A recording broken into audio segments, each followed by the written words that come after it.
Thank you for the introduction, and thank you, Canada, for allowing me into your country. Oh, as a representative from Canada, I suppose you are. Thank you. All right, hi guys. Today, my name is Ari. I forgot your name. I'm sorry. Thank you for the introduction, Carolyn. So today, I'm going to be talking to you about AngularJS, because AngularJS is totally awesome. It's totally awesome for doing a lot of things. Things like building a Twitter clone, or perhaps an internal Facebook thing like Yammer. Yammer does that. It's also really good for making games. What? Games? Okay. So before we jump into my actual presentation, before I jump into my actual presentation, just a real quick intro from my mouth, which is basically the same thing. I'm Ari. I wrote ngBook. If you guys have ngBook. If you don't have ngBook, it's awesome. I'm a little biased. I teach around San Francisco, and I teach around Palo Alto, and kind of just the whole Bay Area, as well as around the country. There's ngBook. I totally forgot. We also just released Full Stack EDU. This is kind of a quiet release, so not a ton of people know about it.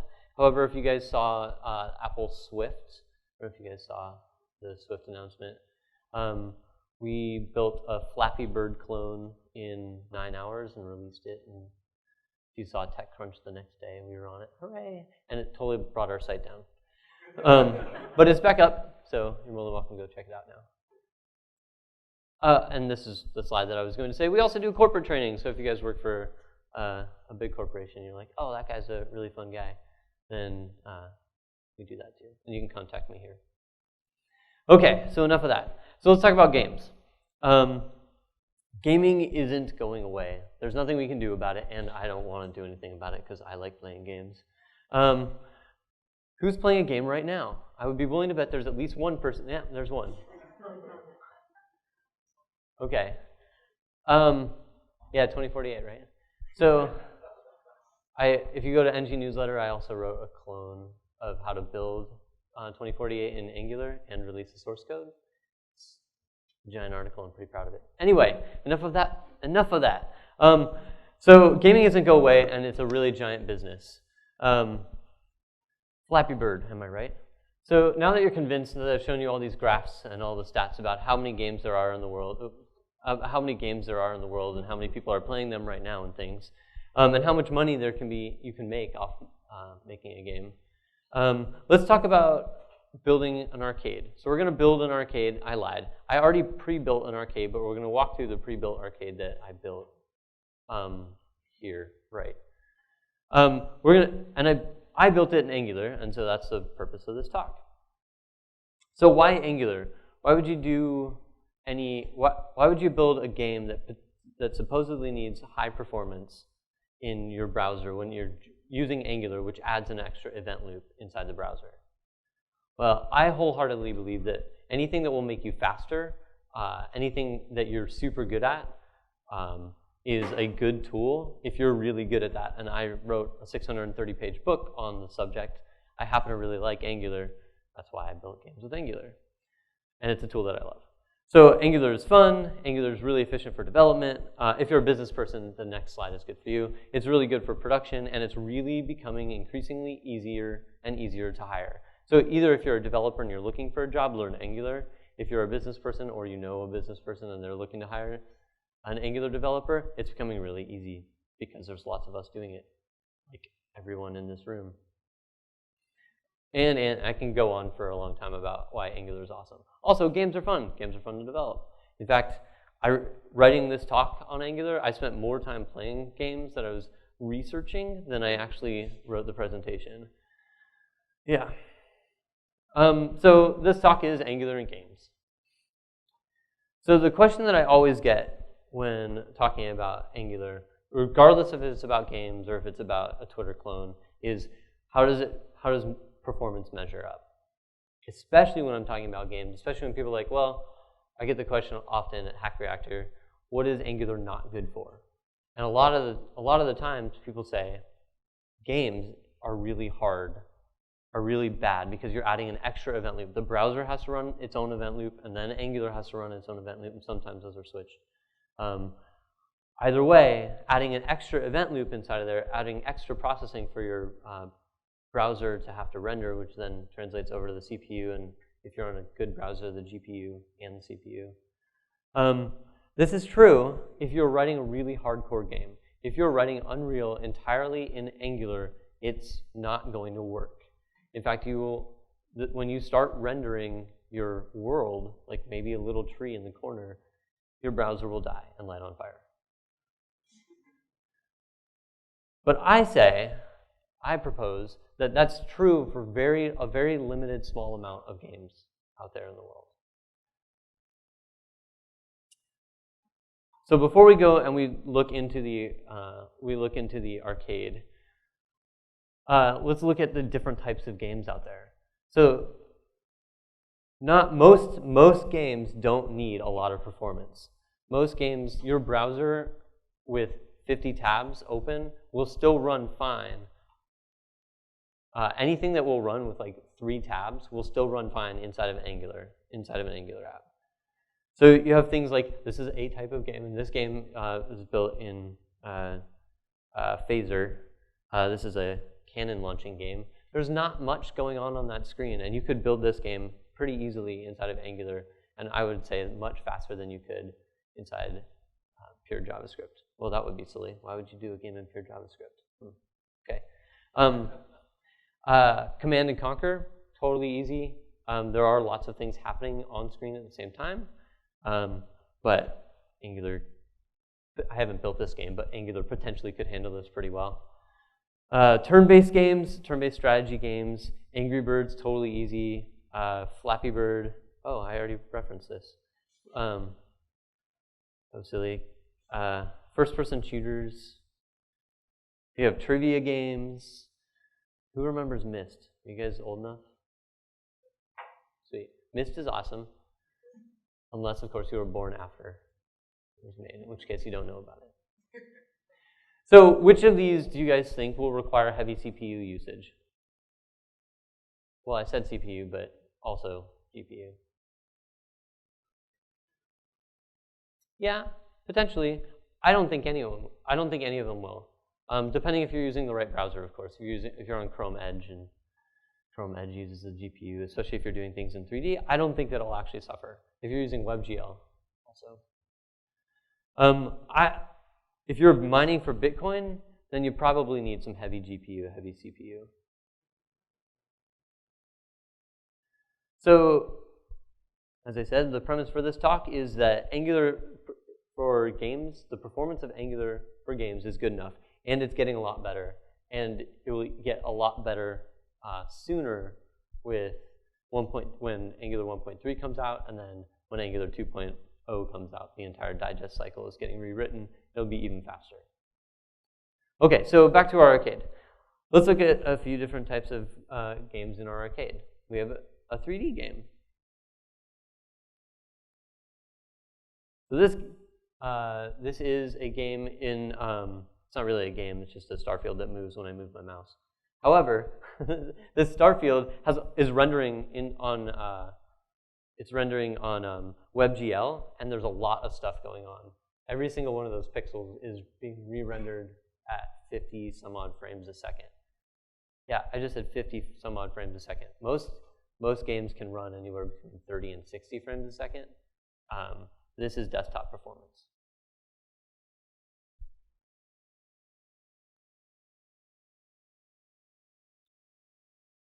Yeah, it was built in 3JS. If you do a lot of really cool gaming, if you do a lot of 3D gaming, also 2D with Unity 5, Unity is awesome if you haven't checked it out. You can build games for the web, PlayStation, Xbox, mobile apps, all that fun stuff. The thing to note about that game is that it's entirely independent of the Angular app. There's nothing in that game that says, hey, I need to talk back to my Angular app. So because of that, oops, I added this in the wrong space, in the wrong spot. Oops. because of that, we can embed this game inside of a directive. Sounds like a job for directives, hooray. This is where that should have gone. If you did want to interact with our 3D star field to say, hey, there's this many stars on the screen or whatnot, you could do that with a HUD, and then you would make that connection in between both the Angular app and the 3JS game. Hooray. Okay. All right. So right. So that entire star field was built entirely in a directive, and that directive looks something like this. You guys know what a directive is, right? When I say directive, what I mean is it's a function that runs on an element to augment that element. That's it. It's just a function. Okay, so that function, this is pretty much just written just like that. You can kind of see like the important parts of this code. The directive, it's written in the directive link function. We just init that game, and then we start animating it because it's not really a game. We just start animating the particles. We can do pretty much the entire 3JS app in its own. We can do that in its own file, in its own game. Let our game designers deal with that. If you're not a game designer, or as a game designer, you can just do what you're normally used to. Just wrap it in a module exports, and then you get that really nice little game. Oh, sorry, using Browserify. If you're not using Browserify in Angular, use Browserify in Angular. If you're not using UI Router, use UI Router. Right. And then we as Angular developers can wrap that game simply right inside of our Angular app, and the two worlds can coexist. In the next demo, we'll look at how you actually do the interaction in between Angular and the game. There's one thing about this game that is kind of crucial to know when you're building it, is that as soon as we switch off of this view, let's say that we have a start view and we want to go back to that start view, the way that this game is written is that we are attaching events. We are attaching events on this game, or in the browser. And if we attach events inside the browser, like when my mouse moves, the star field or the camera is going to move, so the star field looks different. If we don't clean up those events are just going to persist throughout the lifetime of our application. So it's important that we clean those things up. Because we're doing this manually, because we're building the game manually and attaching it in a directive with Angular, we'll have to do the cleanup manually too. But it's really not that hard. Scopes themselves, when Angular cleans up scopes, the scope will emit an event called $destroy. So you can just listen for that $destroy event and then do whatever you need to do, which will clean that up. Null objects so the browser can VC them and all that fun stuff. Okay, so that's 3D. Let's go to 2D. Let's go play some Space Invaders. All right. Hope you guys don't mind. Some things real quick. Oh, so close. I didn't get hit once. Awesome. All right. Okay, so a couple things about this game. Let's do this first. The game itself was built entirely in Phaser. Phaser is an awesome 2D library. If you don't know about it, it's the leading 2D framework for making games. It was built entirely in Phaser and outside the scope of Angular. What that means is the exact same thing that we just talked about when you're building 3D games, is you can build your entire game outside of Angular, just wrap it in a modular exports and do that require and run the function that you modular export, which in this case would be create game right there, and just do a require and import that, and then the two worlds can live happily ever after between each other. If you'll notice, there's one thing that happened in that game that didn't happen in the previous one. Whenever something was happening on screen, whenever I was winning, because I was winning the whole time, look, 800 points. One thing that happened inside of this game when I started playing it is that we see this list of events that are going on right on the side. You can see it there. That's happening every single time that I fire a bullet, and every single time that I kill someone. And if we could also do it, and by someone I mean aliens. And then we're also real-time tracking the amount of bullets that we're sending, because we're tracking the amount of bullets and the amount of hits that we get. So we get real-time our hit efficiency. So how would you do that? How would you, like the game itself is independent of Angular, however, the game itself also can interact with Angular. Oh, I forgot this joke. I'm going to say it still anyway. Okay, let's say that we want to build a status wall or something like that, like Facebook. Well, except for ours will be a little bit less popular, but it's going to be totally awesome, so it's only a matter of time. Okay. Okay. Right. Okay, so we all know here Angular is declarative. When you attach a click event to something inside of Angular, you're declaring that you want to interact with a click event inside an element. We can do that same thing when we're writing our own directives, if you've never written a directive before, where we can declare what we want to happen at any given point in our events. This is what, in our directive, this is what is actually in that page, in that Angular game, where we're saying, okay, we want to, when we need to update the status, we're going to call the controller update status method. Or when we score, we want to call the controller user score. Oh, I use controller as syntax. If you don't use controller as syntax, just subtract the .ctrl, and it'll still work. So when we write those directives, how do we actually interact with the scope? How do we get that back? Well, if you guys know the digest loop, you use scope apply. If you've ever tried to wrap a jQuery method inside of Angular and it didn't work, it's because you're not telling Angular that you're trying to run jQuery. I'm getting some blank stares. I think you're smarter than that. Or the exact opposite. Moving on. So this directive itself, the way that you would attach events to the directive is you would just use the attributes. I can just send you the slides after if you don't want to take a photo of everyone. Okay. So inside of our directive, what we can do is we can look at what the attributes are, available that we put on our directive when we use it. Like right here, we can say, okay, well, let's get the whenFire event and look at what that expression is. And then we can just store that expression. And then when our game designer is building this game and they're building this directive, or we're building the directive, and we alert the game to say, hey, when this happens, at least just call the whenFire event. Oh, that's right here. Just call the whenFire event, and then call scope apply. And seamlessly behind the scenes, just because Angular is magic, it will update our ng model, which in turn updates the screen, and that's how we get this really fancy. Oh, I got hit 3 times. Just kidding. That's how we get this really fancy update, which we're all familiar with as we build Angular games.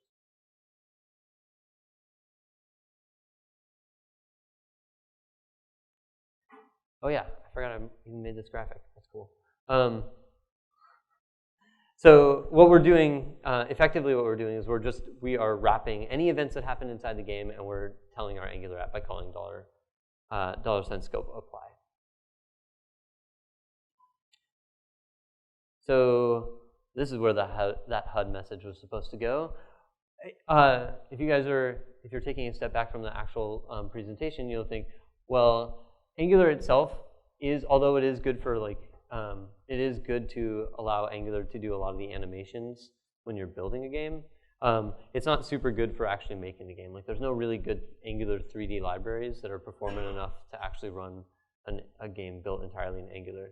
However, Angular is super good for things like HUDs, heads-up displays. So as you saw, even though it wasn't super pretty, there was a nice little Facebook status update.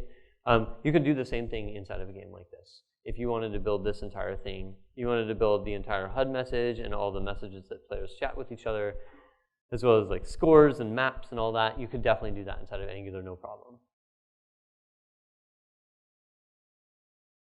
Okay, so finally, let's talk about the one dimension. Although this demo isn't incredibly impressive, it does show some fun things. Okay, so trivia, one dimensions are pretty good for like, it's not really one dimension, it's still two-dimensional. It's on an XY plane, but, right. So let's subtract one dimension and then add one dimension back. For simple games, for things with simple UIs, like that trivia game that I showed you at the top, for simple games, Angular will handle this like no problem. And Angular also now, thanks to Matthias and all his hard work, allows us to have animations that are entirely built inside of Angular. Because the only questions that I wrote in this demo were on movie blockbusters, I'm going to have to click on that guy. And you can see when I click on that, we had this nice little fade that came up. And also, you know, like when you're at a pub quiz, like Chili's has that screen, it waits to show the answers. That's what I was trying to mimic here. 1996, I know that one. Oh, I said it was wrong.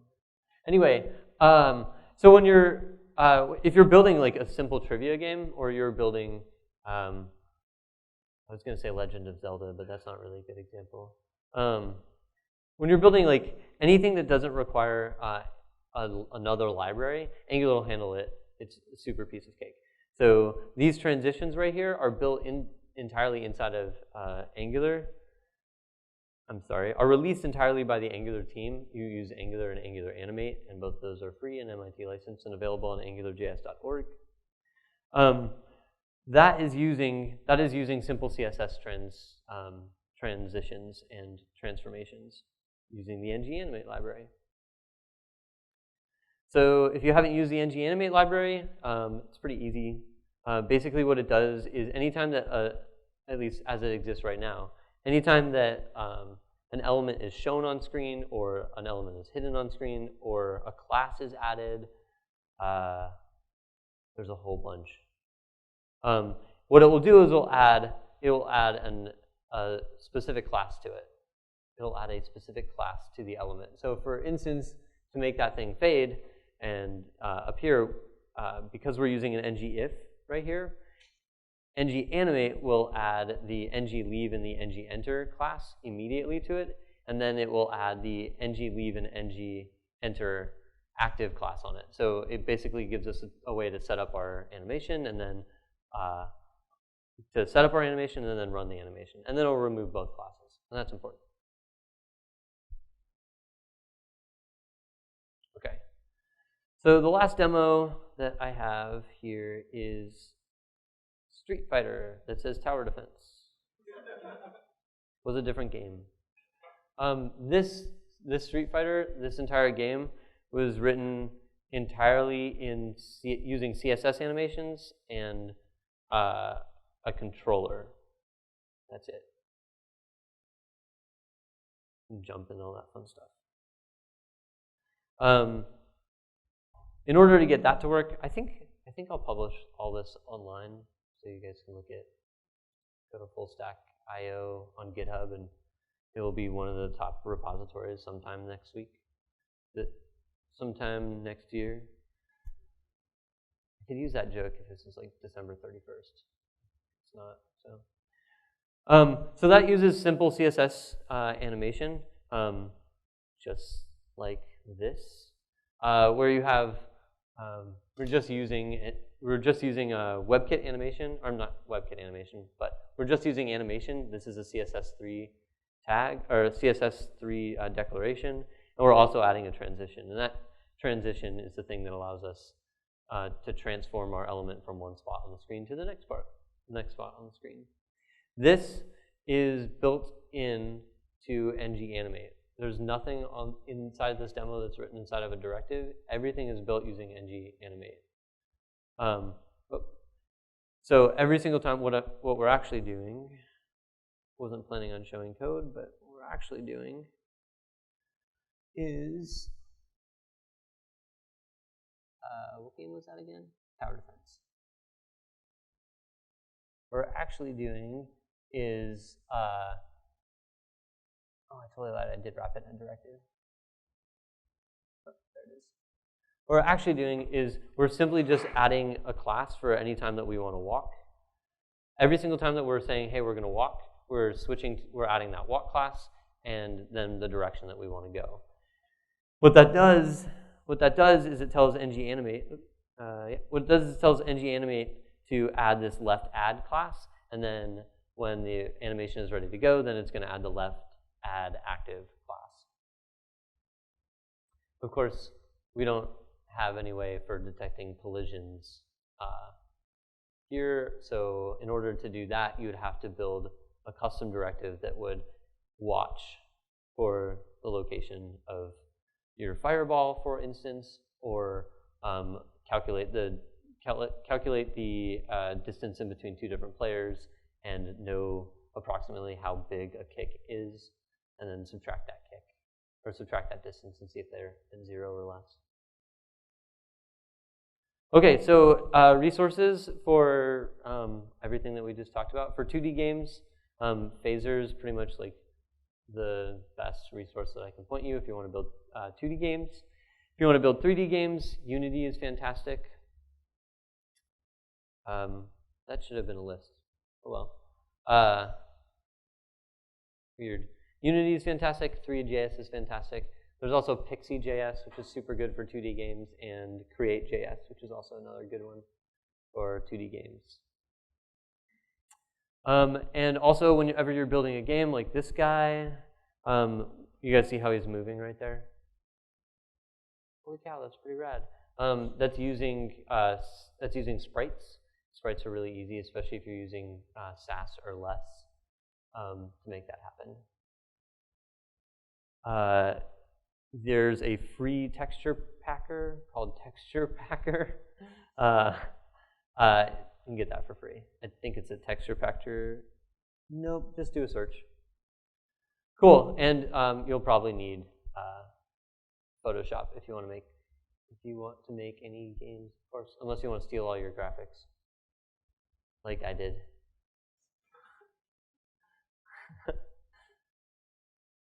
Okay, any questions? Yeah.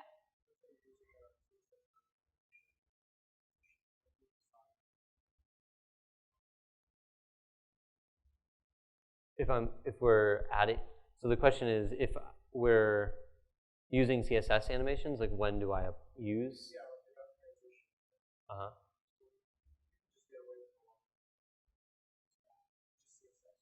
Right. Oh, right. So the question is, like, why use ng-animate when you can just do it independently? The reason is because if you look in this code, there's nowhere do I say add class. Nowhere do I say remove class. I'm just interacting with the object itself. So an alternative way that you could do it, which is what you're suggesting, is when you press the left key, you'd say something like,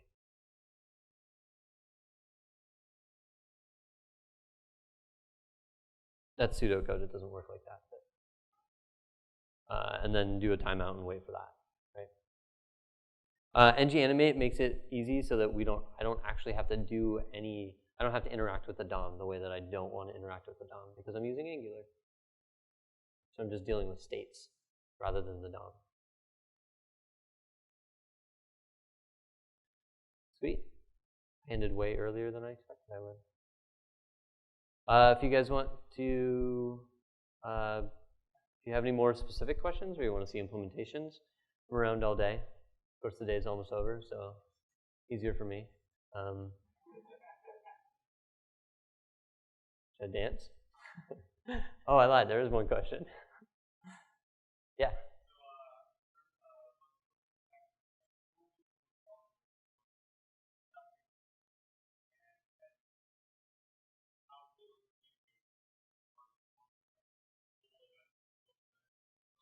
Are you talking about with the Street Fighter game or just in general? In general, if you're using a library, Unity has really good collision detection. Phaser, it's almost brainless to add collision detection on Phaser. And if you're using CSS, or if you're using like the Street Fighter demo where we are only adding a class to it,